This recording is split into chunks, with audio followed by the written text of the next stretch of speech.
Hey everyone, welcome to Impact Theory. Today's guest joins us as an author, speaker, and seven-figure entrepreneur who is widely recognized as an expert on mindset and business. But 10 years ago, he was addicted to drugs and alcohol and asking himself if this was really all life had to offer. After discovering firsthand that money cannot buy happiness, he embarked on a process of getting clean and not only diagnosing, but solving the cause of his suffering. Starting a 12-step program and stumbling upon a book on Buddhism in an airport bookstore made him realize that the root of his problem lay directly between his own ears. After spending years studying and coming to understand his own mind, and also working with a bevy of world-class teachers, coaches, mentors, and spiritual leaders from around the world, he has emerged with a system that he believes can help anyone get unstuck and achieve their full potential. And he's not the only one with faith in his methods. He's been featured on Business Week, Fox News, Bloomberg Radio, MSNBC, and the Los Angeles Times. And according to Inc., his program called The Powerful Living Experience is one of the top 3 must-attend personal development events for entrepreneurs. So please, help me in welcoming the man who has helped countless people transform their lives, the author of Mind Hack, David Bayer. What's up, brother? How you doing, man? So good, thank you. Absolutely, dude. Welcome to the show. Thanks for having me. Absolutely. So, like, meaning when you're caught in this psycho-cybernetic loop. Can you define psycho-cybernetics? Yeah, so it's this idea that what you believe will dictate your thoughts on a moment-by-moment basis. So if you believe that, money's hard to make, as a simple example, you're not going to have ideas or thoughts around money that would be lending to making it easily, right? And so what you believe dictates what you think. You can't get like an apple from an orange tree. And what you think you then experience is an emotion, right? And then that emotion then dictates what actions you do or do not take. And they're always aligned, right? Your beliefs dictate your thoughts, dictate your emotions, dictate your actions, which produce your results. And your results, when you look at them, then just reinforce the original belief. And so we're caught in that construct, right? But the linchpin is the belief system. So the question is, how do I actually change what I believe? If my beliefs really do dictate my destiny, right? Which is, I'm not the only person suggesting that. Then the question becomes, how do I change my beliefs? And in that is an inherent challenge, because by definition, beliefs are that which are true, right, for us. And so then the question is, how do we break out of this?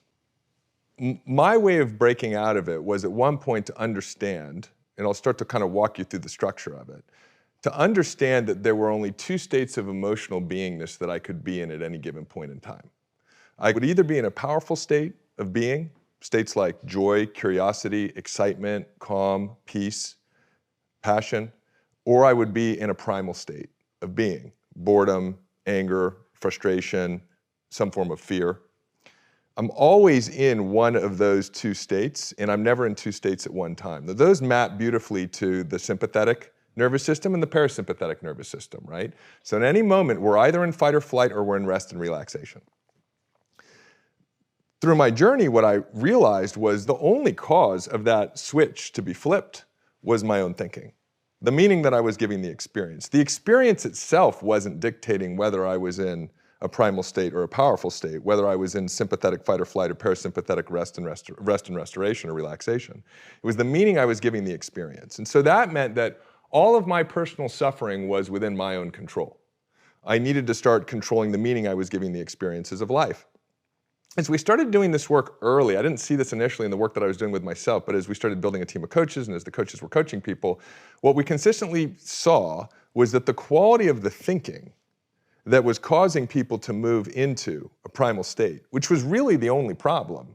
Because when you're in a powerful state, you're connected to creativity, to inspiration, to vitality, to energy. Health automatically operates. Everything that we want is in a powerful state of being. When you're in a primal state, you don't have access to any of that. So when entrepreneurs say to me, for example, what's the number one thing you would suggest to grow my business? I would say notice by moment what state of being you're in, and use whatever tools or technologies you have access to move back into a powerful state. That's where things just unfold. And I'm not saying you don't have to take consistent action and work your ass off to create success, but you do it from a powerful state. It's very hard to do it from a primal state. And what we were seeing consistently was that the quality of thinking that was causing people to move into a primal state, when we really looked at it and worked with them around it, was that 100% of the time it was untrue. The only cause, thing they were thinking the thing they was were untrue. thinking was untrue. I'm not good enough. I'm not smart enough. I'm not good enough. I'm not smart enough. There's not enough time. Now we can start to talk about like, the larger metaphysical philosophy behind all of this, right? But I'll give you a prime example. I was working, personally coaching a 29-year-old Egyptian Muslim young man, super successful, had his first multi-million-dollar business at 19 years old, was running one of the largest companies in his category at 29 years old. And I'd been coaching him, and he was out one night in South Beach with a bunch of movers and shakers. And vice president of the sports team, #1 DJ, fashion designers, whatever it was, he called me the next day and he said, listen, I moved into a primal state last night and I couldn't get out of it, so I need you to coach me on it. Because I know his vision for his life now, the most important thing for him is to operate from a powerful state of being.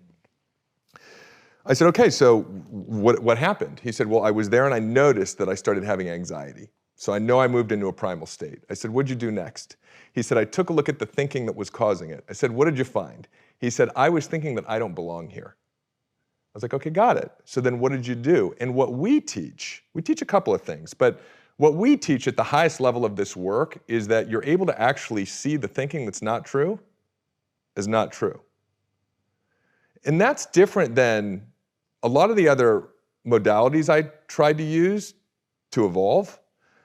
You can change your state, you can reframe something, you can come up with a better story. There are amazing tools out there like breath work, plant tech. I mean, there's a bunch of stuff out there which we can get into, Plant right? tech. Yeah. That's nice, I like that. There's a bunch of stuff out there, right? But we're very focused on the personal technology, not the third-party tools, right? But I've explored a lot of them.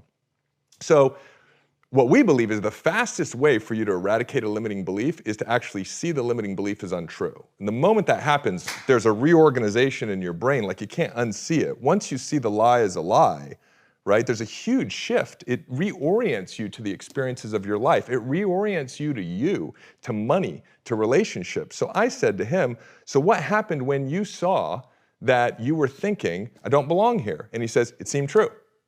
He goes, now I knew it wasn't, because he bought in to what we teach. And I said, okay, great, so I'll coach you on it. You know, with coaching, you have a lot of leverage. And you don't always have to use a leverage I'm going to give you an example of, but I knew he was a spiritual.